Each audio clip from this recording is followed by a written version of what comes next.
नमस्कार दोस्तों, आप सभी का बहुत बहुत स्वागत है आपके अपने YouTube channel U and V TV पर। इस समय की दोस्तों तमाम बेहद बड़ी खबरें, मुख्य समाचार सामने निकल के आ रहे हैं दोस्तों, जहां पर एक एक करके चलेंगे आगे इसी वीडियो में तमाम बेहद बड़ी खबरें जानेंगे।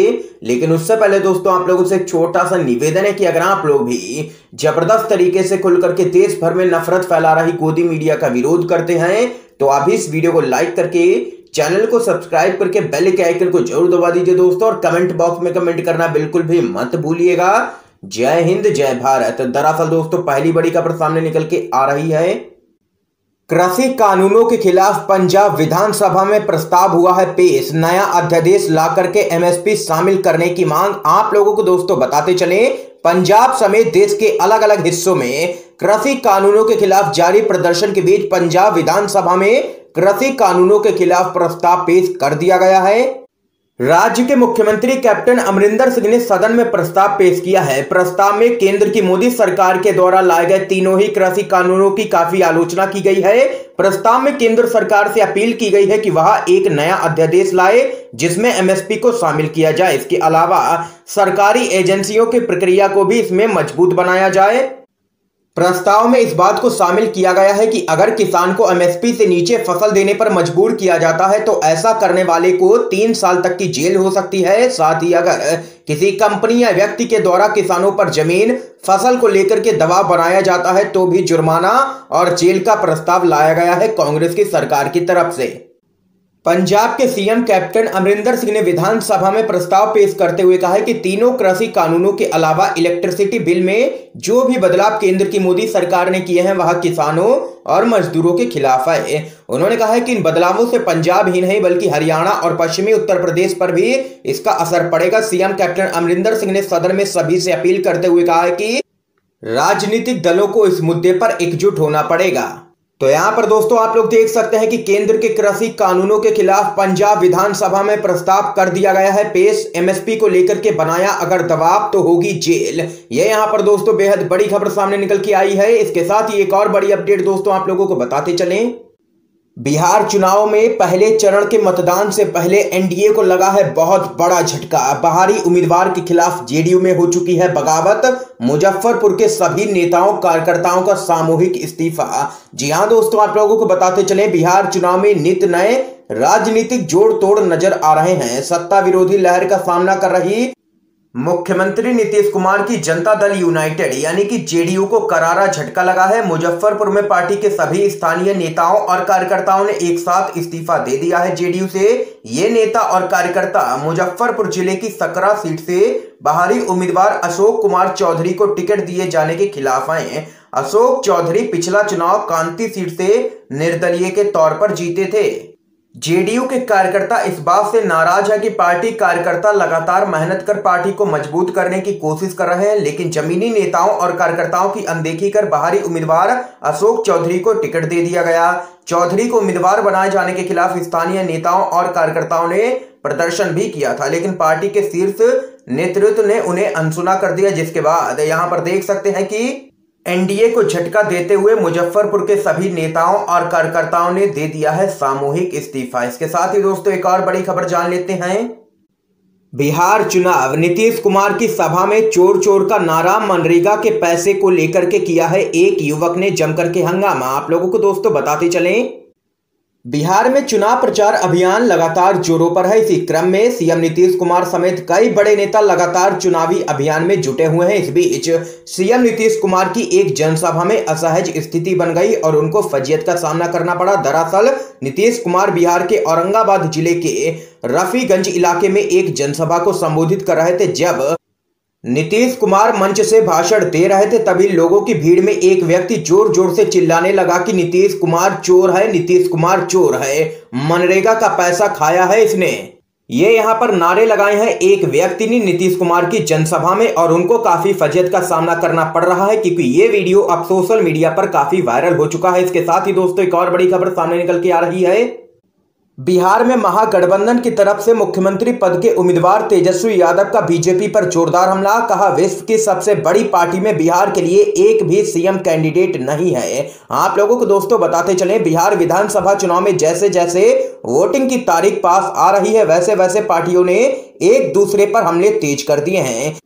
महागठबंधन से सीएम उम्मीदवार और आरजेडी के नेता तेजस्वी यादव ने यहां पर तंज कसा है। उन्होंने कहा है कि बीजेपी विश्व की सबसे बड़ी पार्टी है, लेकिन उसके पास एक भी मुख्यमंत्री पद का कोई भी उम्मीदवार नहीं है, लेकिन फिर भी एक दूसरे के बैसाखी बने हुए हैं बीजेपी और जेडीयू।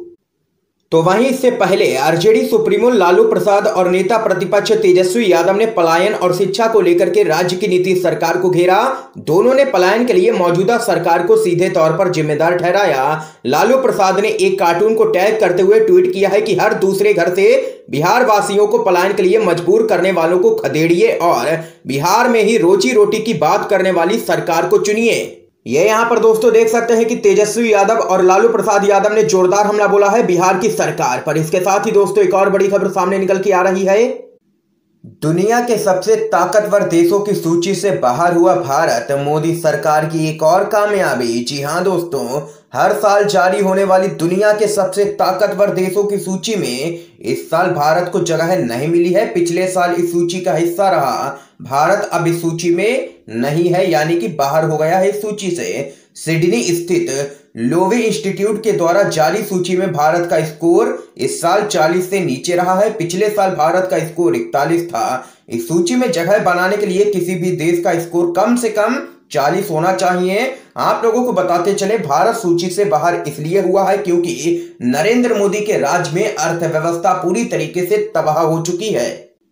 आप लोगों को दोस्तों बताते चलें, इस साल जारी सूची में अमेरिका शीर्ष पर है, जबकि चीन और जापान ने दूसरे और तीसरे स्थान पर जगह बनाई है। इसके साथ ही दोस्तों एक और बड़ी खबर सामने निकल के आ रही है। बिहार चुनाव, वोट मांगने आए नीतीश के मंत्री को लोगों ने खदेड़ा, पूछा गांव में कैसे घुसाए हो। आप लोगों को दोस्तों बताते चलें, बिहार विधानसभा चुनाव को लेकर के प्रचार का दौर जोरों पर है। चुनाव में वोट मांगने के लिए नेता और मंत्री गांव-गांव की खाक छान रहे हैं, जहां उनको विरोध का सामना करना पड़ रहा है। खासकर आप लोगों को बताते चलें, जेडीयू और बीजेपी के प्रत्याशियों को जनता के विरोध का जबरदस्त सामना करना पड़ रहा है। आगे आप लोगों को बताते चलें, विरोध का एक ऐसा ही मामला समस्तीपुर में सामने निकल के आया है। यहां बिहार सरकार के मंत्री और समस्तीपुर कल्याणपुर से विधायक महेश्वर हजारी को वोट मांगते समय काफी फजियत का सामना करना पड़ा है। जनता के बीच जाकर के मंत्री जी वोट देने की अपील कर रहे थे। इस दौरान लोगों का गुस्सा भड़क उठा और वे मंत्री से उनके काम का हिसाब मांगने लगे। इसके साथ ही पूछा कि गांव में आखिर कैसे घुसाए हो तुम। तो वहीं इस दौरान ग्रामीणों ने जबरदस्त तरीके से गाली गलौज की है मंत्री के साथ और यहां पर उनको गांव से खदेड़ दिया है, क्योंकि लोगों के बीच में काफी गुस्सा देखने को मिल रहा है। जनता अब किए गए कार्यों का हिसाब मांग रही है कि आखिर इन्होंने किया क्या है। ये यहां पर देख सकते हैं, बड़ी खबर सामने निकल के आई है। जबरदस्त तरीके से विरोध का सामना करना पड़ा है नीतीश के मंत्री को। तो वहीं आप लोगों को बताते चलें, सीएम की सभा में एक शख्स ने नीतीश कुमार को चोर कहा है और जबरदस्त तरीके से सरकार विरोधी नारे लगाए हैं। तो वहीं मुख्यमंत्री नीतीश कुमार जेडीयू प्रत्याशी मनोरमा देवी के समर्थन में चुनाव प्रचार करने पहुंचे थे। इसी चुनावी सभा में सीएम नीतीश कुमार पर एक युवक ने फेंके कई पत्थर और अपना विरोध जताया है। तो यहां पर दोस्तों देख सकते हैं कि बीजेपी और जेडीयू के प्रत्याशियों को जबरदस्त गुस्से का सामना करना पड़ रहा है जनता के। इस बीच एक और बड़ी खबर दोस्तों जान लेते हैं। मुंबई की अदालत ने तबलीगी जमात से जुड़े 20 विदेशियों को किया है बाइज्जत बरी। कहा इनके खिलाफ कोई भी सबूत नहीं है। आप लोगों को दोस्तों बताते चलें, महाराष्ट्र की राजधानी मुंबई स्थित एक मजिस्ट्रेट की अदालत ने 10 इंडोनेशियाई और किर्गिस्तान के 10 सहित 20 विदेशियों को बरी कर दिया है। इन्हें इस बात का खुलासा नहीं करने के लिए गिरफ्तार किया गया था कि वे नई दिल्ली के निजामुद्दीन में तबलीगी जमात के एक धार्मिक आयोजन में शामिल हुए थे। मजिस्ट्रेट की अदालत ने सभी आरोपियों को बरी करते हुए कहा है कि अभियोजन पक्ष के गवाहों ने स्पष्ट किया है कि आरोपियों ने पुलिस आयुक्त के आदेश और लॉकडाउन के मानदंडों का उल्लंघन नहीं किया है। इसके साथ ही दोस्तों एक और बड़ी खबर आप लोगों को बताते चलें, राहुल गांधी ने निभाया वादा, भूस्खलन में सब कुछ गंवा चुकी छात्राओं को सौंपी है नए घर की चाबी। आप लोगों को दोस्तों बताते चलें, पिछले साल जब केरल के कवालापारा इलाके में कुदरत का कहर बरपा तो भूस्खलन में केरल की 2 छात्राओं का सब कुछ उजड़ गया। राहुल गांधी ने उस दौरान इन छात्राओं से मुलाकात की थी और इनके लिए नए घर का वादा किया था। भूस्खलन में इन दोनों ही छात्राओं ने अपने सभी रिश्तेदारों और घर-बार को खो दिया था। हादसे के वक्त दोनों ही छात्राएं हॉस्टल में थी। राहुल गांधी ने इन छात्राओं से किया गया वादा पूरा कर दिया है और इनको नए घर की चाबी सौंप दी है। इसके साथ ही दोस्तों एक और बड़ी खबर जान लेते हैं। फरवरी तक भारत की आधी आबादी हो सकती है कोरोना वायरस से संक्रमित। ये यहां पर कहना है सरकारी पैनल का। आप लोगों को दोस्तों बताते चलें, भारत के 1.3 अरब लोगों में से कम आधे लोगों को अगले फरवरी तक नए कोरोना वायरस से संक्रमित होने की संभावना है। इससे संबंधित अनुमानों की जानकारी देने के लिए बनाई गई एक केंद्रीय सरकारी समिति के एक सदस्य ने कहा है कि इससे बीमारी के फैलने की गति को कम करने में मदद मिलेगी। भारत में अब तक कोरोना वायरस के 75 लाख से भी ज्यादा मामले सामने निकल के आ चुके हैं। भारत कुल संक्रमणों के मामले में संयुक्त राज्य अमेरिका के बाद दूसरे स्थान पर है। ये यहाँ पर दोस्तों आज की तमाम बेहद बड़ी खबरें सामने निकल के आई हैं जो हमने आप लोगों तक दोस्तों पहुंचाई हैं। इन खबरों पे आप लोगों की क्या राय है जरूर बता सकते हैं कमेंट बॉक्स में कमेंट करके, और इस वीडियो को ज्यादा से ज्यादा शेयर कीजिएगा अपने सभी दोस्तों तक। इन खबरों को जरूर पहुंचाइएगा ताकि आप सभी के दोस्त भी इन खबरों को जान सकें। वीडियो